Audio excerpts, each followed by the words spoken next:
Una 88enne ospite di una casa di riposo di Treviso svuotato dall'ex badante ad accorgersi dell'ammanco è stato l'amministratore di sostegno dell'anziana che ha presentato denuncia ai carabinieri.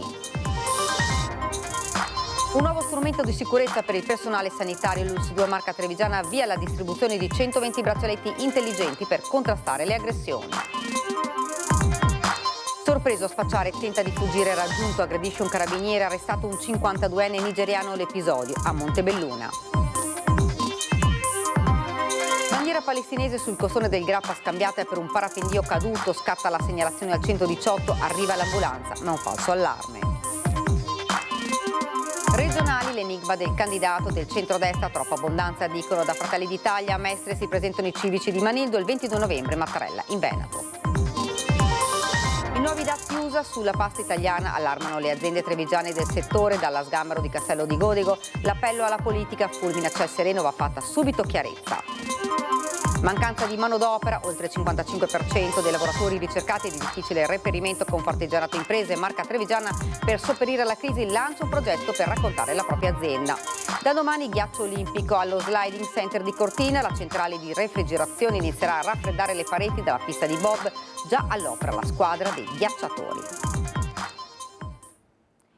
Buonasera, ben ritrovati dalla redazione di Treviso. Questi dunque i titoli di oggi. E dunque ora la cronaca, anziani sempre più nel mirino di ladri e truffatori. L'ennesimo caso emerso a Treviso dove il conto corrente di una 88enne ospite di una casa di riposo cittadina è stato svuotato dall'ex badante. Ad accorgersi dell'ammanco 9.000 euro è stato l'amministratore di sostegno dell'anziana che ha presentato denuncia ai carabinieri. Abbigliamento, profumi e cosmetici, specialità gastronomiche da asporto, tutto acquistato online utilizzando la carta di credito di un 80enne ospite di una casa di riposo. Ignara degli acquisti, così come ignaro era l'avvocato nominato suo amministratore di sostegno, fino a quando il legale non è stato contattato dalla stessa struttura perché non risultava pagata la retta della RSA. Sembrava impossibile vista la disponibilità economica dell'anziana. Invece, dalla verifica dei movimenti sul conto corrente della donna sono emersi rilevanti ammanchi relativi a numerosi acquisti effettuati su siti di e-commerce per oltre 9.000 euro. Subito il legale ha denunciato l'accaduto ai carabinieri. Attraverso gli accertamenti e le coordinate bancarie che lui stesso ci aveva fornito, i carabinieri di Conegliano sono poi riusciti a risalire a questa 23enne, una caregiver, una badante sostanzialmente, che all'esito della perquisizione è stata trovata in possesso di vario materiale che corrispondeva grosso modo alla cifra asportata e a quello che era stato acquistato sui siti di e-commerce. I carabinieri sono così arrivati ad identificare una ragazza di 23 anni di origine campana e domiciliata in provincia di Treviso che prima del trasferimento dell'80enne in casa di riposo si era occupata dell'anziana come badante. Al momento il reato contestato è quello dell'utilizzo indebito della carta di credito o di pagamento e poi accerteremo come era venuto in possesso di questa carta.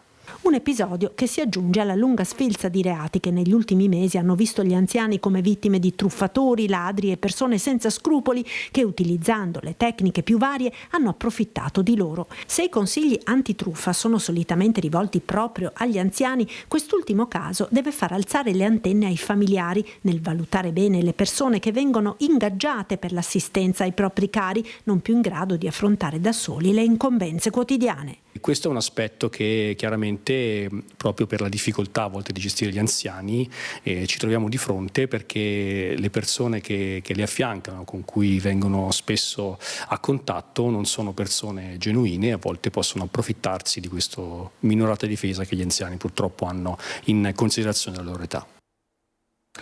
Un nuovo strumento di sicurezza per il personale sanitario. L'ULSS 2 Marca Trevigiana avvia la distribuzione di 120 braccialetti intelligenti per contrastare le aggressioni in corsia. Telefonata in corso.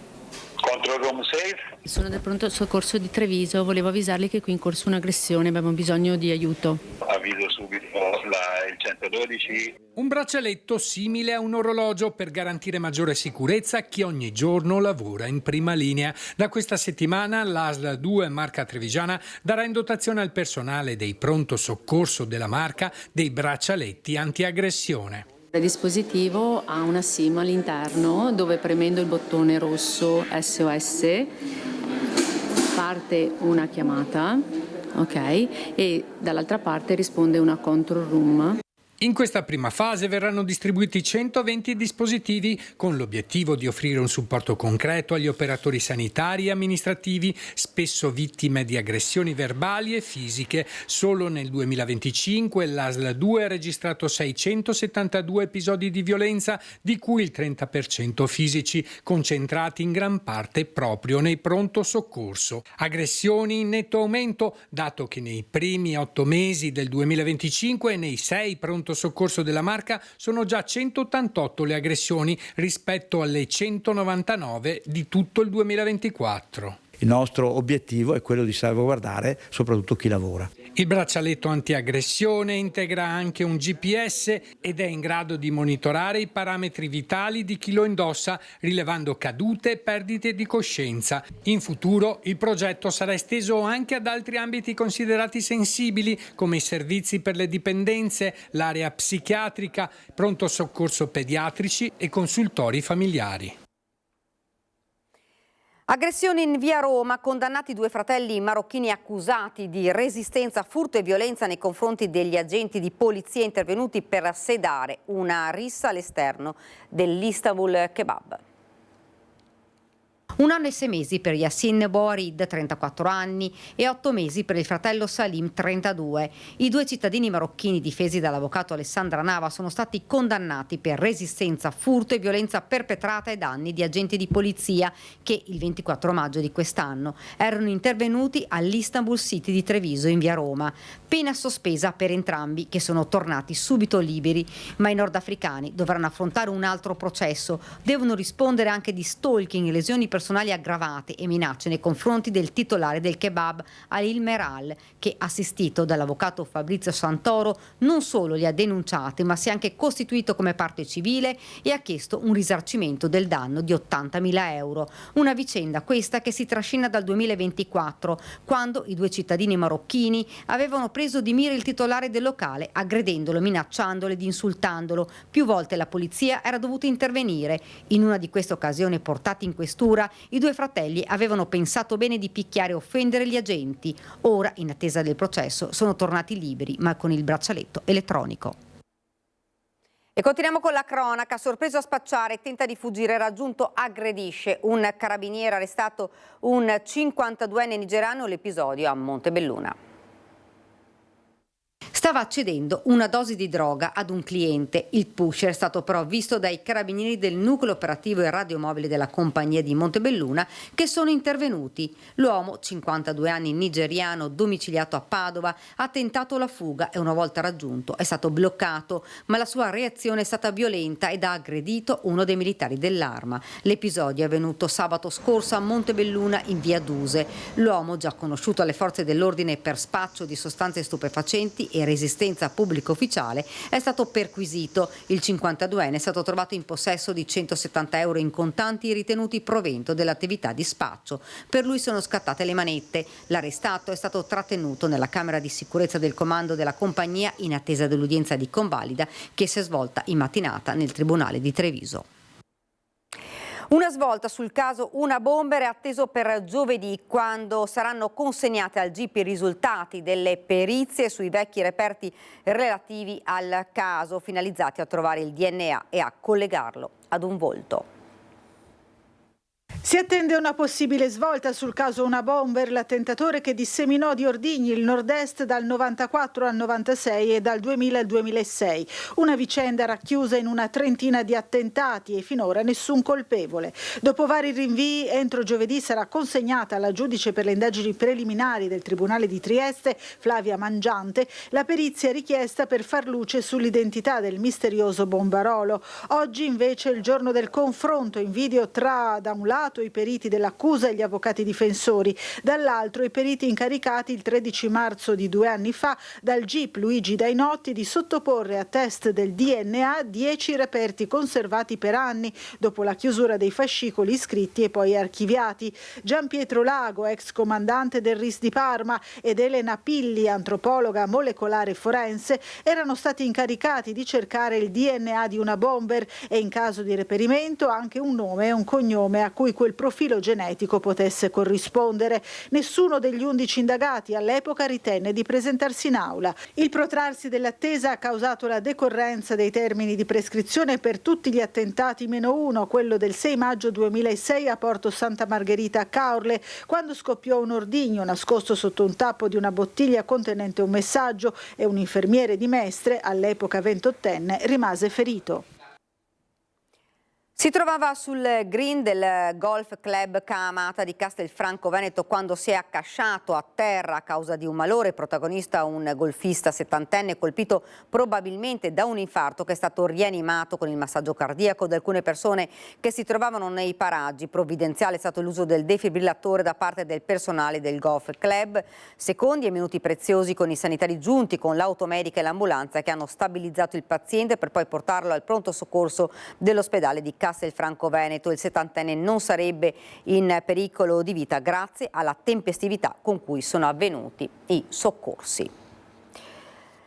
Bulli ancora in azione alla stazione delle Corriere di Vittorio Veneto, stavolta ad essere presi di mira sono stati gli arredi di bus sulle linee per Colle Umberto e Sacile. Alcuni sedili sono stati danneggiati ed imbrattati, altri letteralmente divelti. Bulli ancora in azione su bus della Moma Vittorio Veneto. Ad essere vandalizzati nel primo pomeriggio di sabato 2 mezzi sulle linee che dalla città della Vittoria portano a Colle Umberto e Sacile. Un episodio che arriva a pochi giorni di distanza dall'assalto alla biglietteria dopo che un autista si era rifiutato di far salire a bordo di un mezzo dei ragazzi che oltre a non avere il biglietto volevano salire sul bus con un cane senza l'obbligatoria museruola. I Maranza avevano scatenato un vero finimondo, costato una settimana di prognosi ad una dipendente dell'azienda di trasporto. Stavolta ad avere la peggio sono stati gli arredi. Abbiamo avuto dei danni particolari a un autobus della linea Vittorio Veneto con l'Umberto, ma anche sulla linea Vittorio Veneto Sacile. Diciamo che le persone che fanno questi danni, questi ragazzi che fanno questi danni sono ben noti e sono di Vittorio Veneto, quindi le forze dell'ordine sono al corrente, ho già avvisato il comando di Carabinieri di Treviso e quindi sono in contatto anche con le forze dell'ordine che stanno facendo tutto quello che devono fare per garantire l'ordine pubblico. Il bus non è di ultima generazione, quindi non è dotato delle telecamere che invece sono in dotazione in tutti i mezzi più nuovi. Noi stiamo cambiando un po' tutti gli autobus a livello di area provinciale di Treviso e tutti saranno con le telecamere e quindi queste cose qua saranno poi segnalate in maniera veloce. Resta l'amarezza per un danneggiamento della cosa pubblica ad opera dei soliti bulli. Sono soggetti noti e io non so che gusto ci trovano a fare questi danni, che poi sono degli auto a servizio della comunità. Io su queste cose non riesco a capirle proprio, nel senso, se sali in autobus, paghi il biglietto, fai il tuo viaggio, ma perché devi danneggiare un mezzo pubblico che è un mezzo di tutti noi? Posizionata sulla montagna sopra la chiesa di Borso del Grappa, qualcuno l'ha scambiata per la vela di un parapendio ed ha fatto scattare l'allarme. In realtà era una bandiera della Palestina, un episodio singolare accaduto oggi. Sul posto sono giunti i sanitari con un'ambulanza di Crespano che ben presto hanno chiarito l'equivoco. Probabile vista la posizione della bandiera che sia volata sopra la montagna. Certo è che se fosse stata posizionata lì da qualcuno rischierebbe la denuncia per procurato allarme. Ed ora siamo alla politica regionali, continua l'attesa per l'annuncio del candidato presidente del centrodestra, ma per Fratelli d'Italia l'aria è serena, l'importante saranno il programma e l'unità della coalizione. Nel partito c'è comunque la convinzione di avere la maggioranza rispetto agli alleati. Abbiamo troppa abbondanza, allora quando ci sono tantissime disponibilità a candidarsi, sia a livello di liste, sia rispetto alla difficoltà che hanno i leader nazionali a individuare la figura più adatta per rappresentare il governo, per rappresentare al governo i veneti nei prossimi 10 anni, chiaramente ci si prende del tempo. È un problema d'abbondanza quello di cui soffre il centrodestra veneto. Per questo, dice con un filo di ironia il senatore di Fratelli d'Italia Raffaele Speranzon, la scelta del candidato alla presidenza della regione sta attraversando una gestazione travagliata. Al porto di Venezia, alla presentazione dei simulatori di guida di navi e treni, c'è mezzo stato maggiore del partito e l'argomento regionali è inevitabilmente sul piatto. L'attesa non ha aiutato sicuramente a calmare gli animi, perché ha creato aspettative e soprattutto si è discusso più di fantanomi, per così dire, più che di contenuti della regione. Credo che ci sia anche qualcosa di positivo in tutto ciò, ovvero che discuta il nome del candidato sempre mantenendo, indipendentemente da dove arriverà il candidato, ovvero se da Fratelli d'Italia, Lega o Forza Italia, un centrodestra unito. Insomma, in casa Fratelli d'Italia si starebbe iniziando a pensare che il nome del candidato presidente rivesta un'importanza relativa, perché si stima che comunque i rapporti di forza elettorali saranno ribaltati rispetto ad una giunta uscente dove tranne uno tutti gli assessorati erano a guida leghista. Ho fatto l'assessore quando ero da sola e tutti gli altri erano leghisti. Io credo che la forza sia quella delle idee e sia quella di un governo che non deve avere fibrillazioni, quello regionale, perché va in continuità, ma ha bisogno oggi di nuovi stimoli e Fratelli d'Italia può darli con un forte collegamento con il governo centrale, può darli però con persone molto radicate sul territorio. Non sarò più sola, ma come diceva bene Elena, questo è sicuramente un lavoro di squadra da portare avanti. La Regione del Veneto ha sempre ben amministrato e dobbiamo continuare ad amministrare bene e fare sempre meglio. In fondo quindi la candidatura alla presidenza della regione potrebbe anche non rivestire un carattere fondamentale se si inquadra in una giunta che sarà comunque a trazione Fratelli d'Italia e su un programma che ricalca quelli che sono gli accordi tra alleati a prescindere da chi si insedierà a Palazzo Balbi. Possiamo dire con ragionevole certezza che entro il 20 di ottobre ci sarà il nome del candidato e avremo i nomi delle liste. L'auspicio è quello che già questa settimana i veneti possano sapere chi sarà il candidato presidente di un centrodestra unito che coeso garantirà la continuazione di quei 30 anni di governo che abbiamo alle spalle anche per i prossimi 10. E continuiamo a parlare delle elezioni regionali. Presentati oggi a Mestre i candidati delle civiche venete a sostegno di Giovanni Manildo, capolista il consigliere comunale veneziano di Terra e Acqua Marco Gasparinetti. Siamo una vera civica innanzitutto, non una civica cinica. Nessuno di noi è mai stato candidato in un partito politico, portiamo competenze. Un imprenditore, un medico, una donna psicologo, una donna architetto, un architetto urbanista e una donna disoccupata, perché vogliamo dare voce anche a chi non trova lavoro e vive nelle case popolari. Siamo una lista assolutamente trasversale dal punto di vista generazionale, la candidata più giovane ha 28 anni, e dal punto di vista territoriale. Venezia è la prima provincia delle liste civiche venete a presentare i propri candidati a sostegno del centro-sinistra alle elezioni regionali del 23 e 24 novembre. Al centro la delicata tematica della sanità. Rappresentiamo Mirano e il miranese che si batterà per il suo ospedale, rappresentiamo il Veneto orientale con i candidati di Sant'Ona di Piave, una consigliera comunale in carica, un assessore in carica a Mirano, l'assessore al bilancio, e poi ci sono io, Marco Gasparinetti, consigliere comunale a Venezia.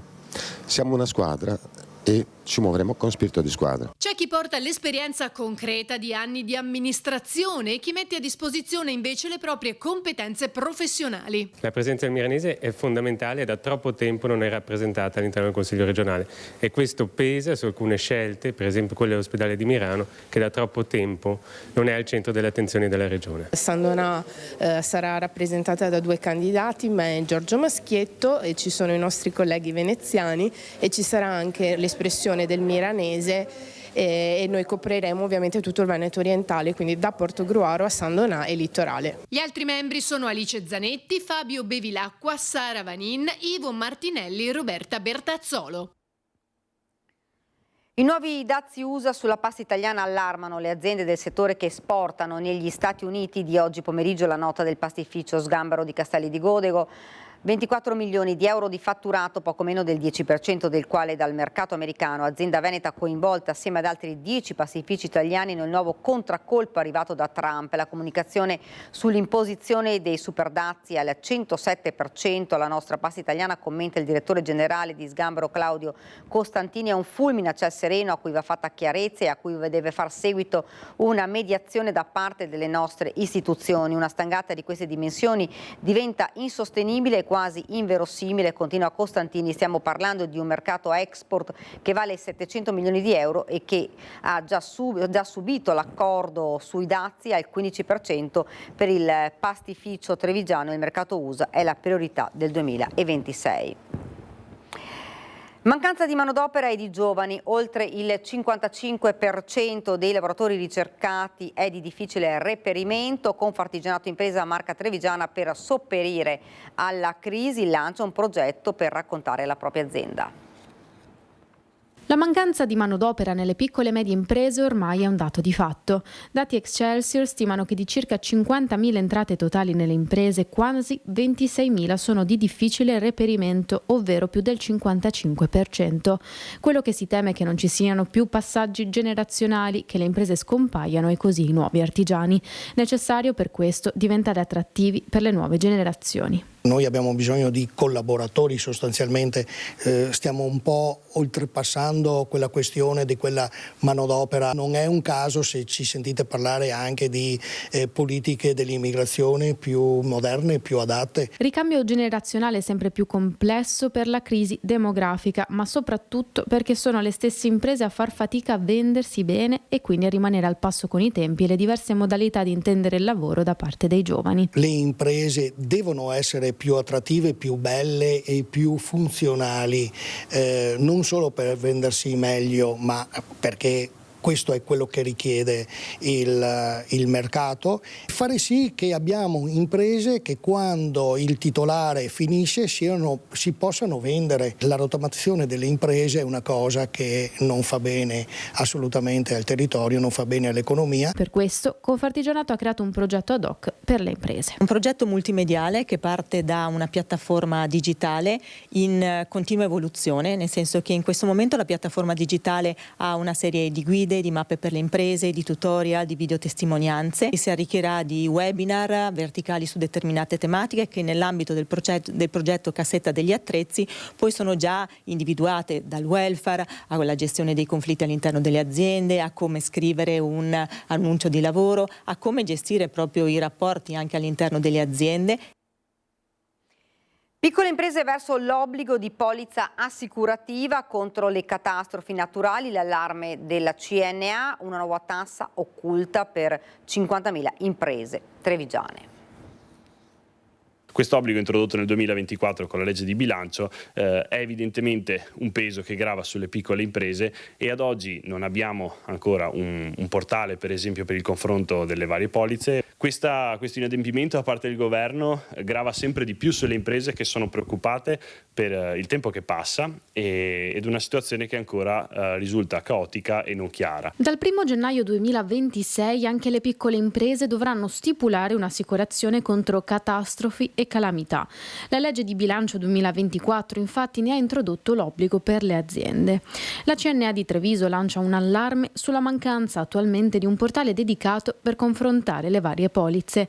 Una spesa per cui non è previsto inoltre nessuno sgravo fiscale, come invece è per esempio per le RC Auto e che CNA stima quindi come particolarmente gravosa per le imprese stesse. L'azienda obbligata ad attivare questo tipo di polizza vedrebbe o potrebbe supporre che ci sia una sorta di tassazione ulteriore e aggiuntiva travestita da polizza, ma in realtà diretta ad aumentare le entrate dello Stato. Per questo CNA, preoccupata per le ricadute sulle imprese, si fa portavoce di una richiesta al governo. Rivedere la questione della tassazione, addirittura eliminando l'IVA come per esempio nell'esperienza delle abitazioni private e invece introducendo un sistema di incentivo, di detrazione.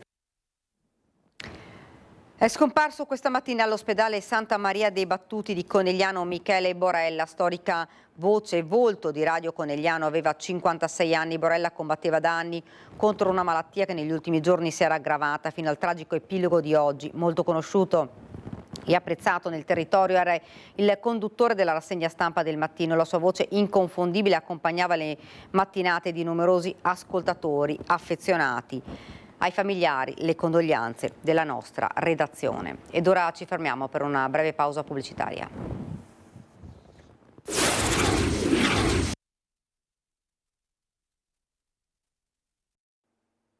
Siamo tornati nuovamente in studio, in diretta. Un Labrador ricoverato e un Bulldog francese morto. Cresce la preoccupazione tra i residenti di via Croce a Zerman. Si teme l'azione di mali intenzionati pronti a colpire prima di introdursi nelle abitazioni. Guardi, abbiamo trovato le carte dei bocconi giovedì sera. I bocconi erano? Topicidi. È sopravvissuto dopo 10 giorni di malessere e una corsa contro il tempo dal veterinario. Il Labrador di 10 anni che vive in una villetta di via Santa Croce a Zerman. Il quattro zampe ha ingerito bocconi avvelenati lasciati in giardino. Come si chiama il cane? Si chiama Benito. E come sta adesso? Sta bene? Allora, è in ripresa, ieri stava malissimo. Il caso, inquietante, tutt'altro che isolato, ha messo in allerta l'intera zona. Appena una settimana prima, infatti, un bulldog francese di 7 anni, appartenente a una famiglia vicina, è morto improvvisamente. Emorragia interna fulminante. Anche in questo caso i proprietari sospettano un avvelenamento, con ogni probabilità causato da topicida. Secondo una delle ipotesi più preoccupanti, dietro i bocconi avvelenati ci sarebbero ladri intenzionati a neutralizzare i cani da guardia prima di introdursi nelle abitazioni. Un segnale inquietante che ha spinto i residenti a rafforzare i sistemi di videosorveglianza e a sporgere denuncia ai carabinieri. Si pensa che anche i carabinieri hanno detto che stanno perlustrando, siccome avranno avuto altre denunce, passano per controllare la situazione e dopo vengono a trovarci. L'area è una zona residenziale fino ad ora tranquilla, dove non si erano mai verificati episodi simili. I carabinieri nel frattempo indagano. Ed ora siamo alla nostra pagina da Belluno e provincia.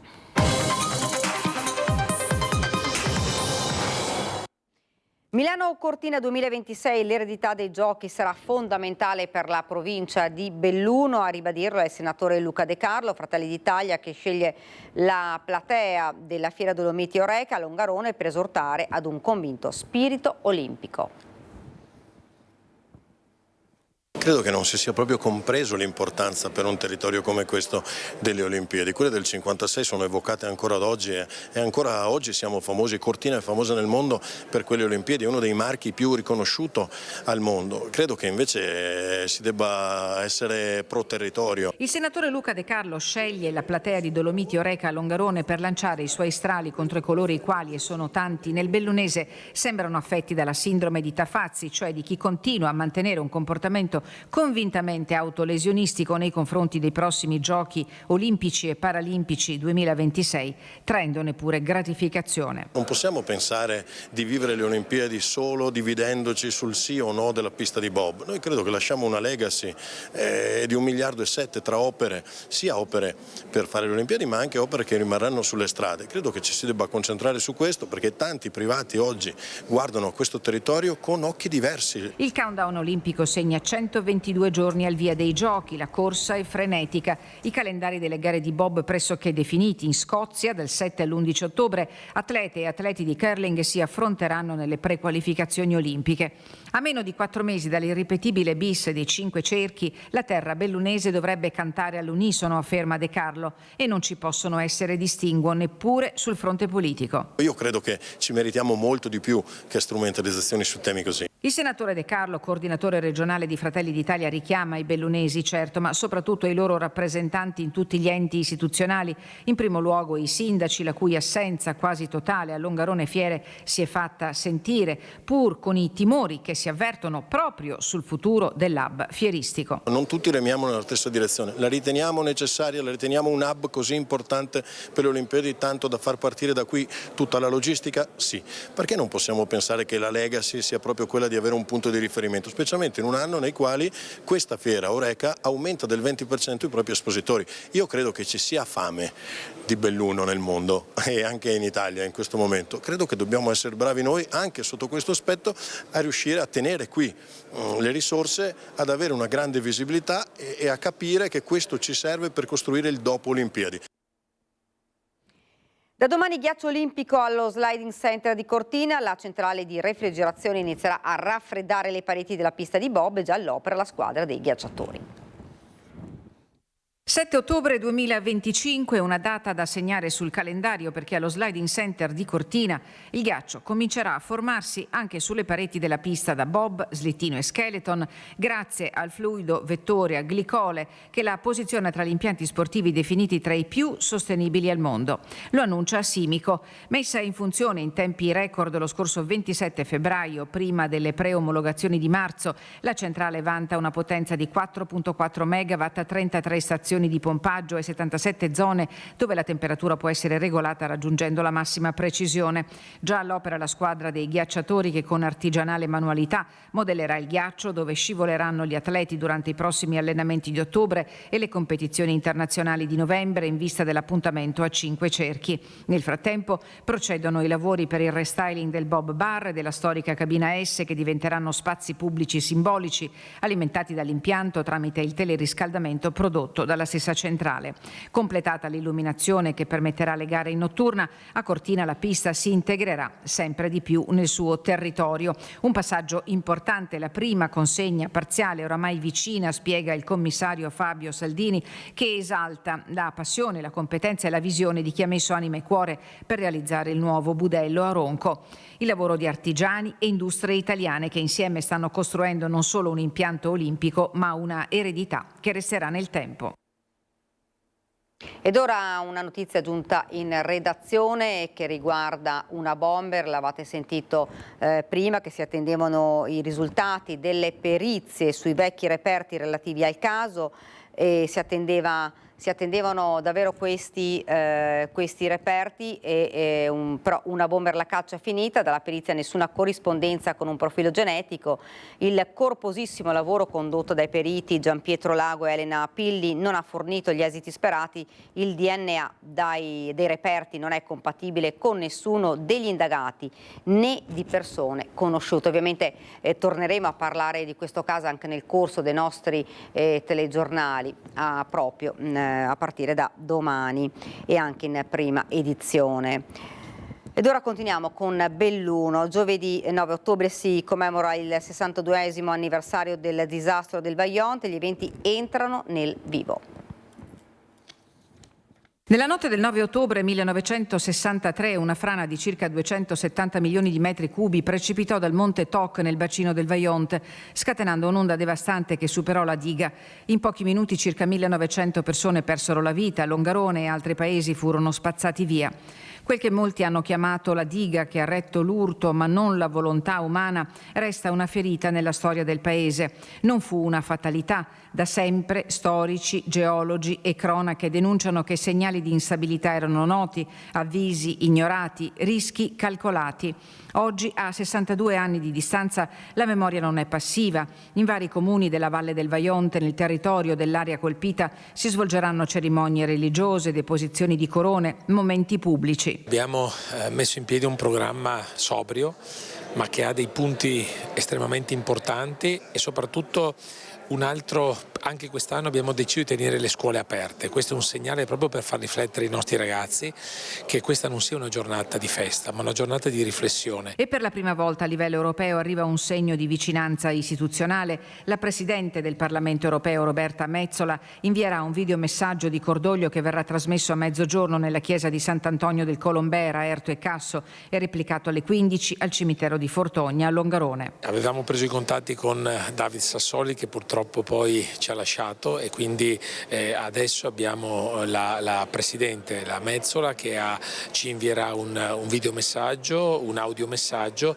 per dimostrare la vicinanza dell'Europa e la comprensione che l'Europa ha per questa tragedia, che deve essere un monito universale, lo diciamo sempre, perché questi fatti non devono mai più accadere in nessuna parte del nostro mondo. Metsola ha già definito in precedenti interventi il disastro del Vajont non come una tragedia confinata al nostro territorio, ma come una tragedia europea, un monito alla solidarietà e alla responsabilità nella gestione del territorio e dell'ambiente.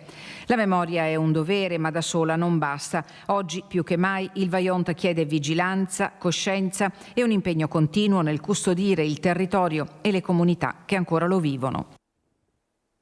E a Longarone fare i puntati su ospitalità e ristorazione.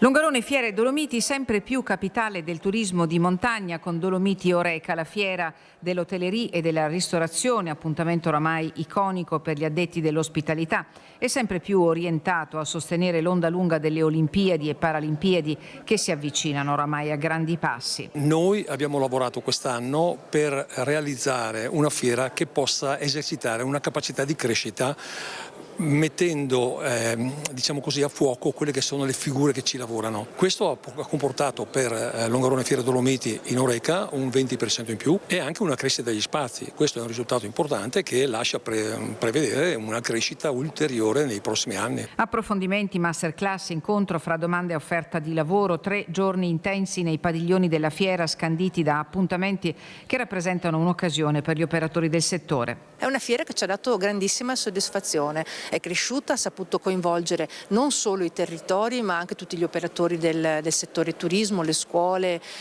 tutti coloro che si occupano della formazione e dell'approfondimento professionale. Quest'anno sono 244 gli espositori diretti in rappresentanza di 15 regioni italiane e 11 paesi esteri, attesi almeno 7.000 visitatori. Oreca propone anche quest'anno un focus sul lavoro nel turismo, anche in ottica olimpica, grazie alla sinergia con Veneto Lavoro e con i centri per l'impiego, e sempre in ottica olimpica gli approfondimenti in tema di strategie digitali all'interno del marketing turistico e di destinazione. Era questa la nostra ultima notizia, ora io vi lascio alla sigla e poi alle previsioni del tempo. Grazie per averci seguito e arrivederci.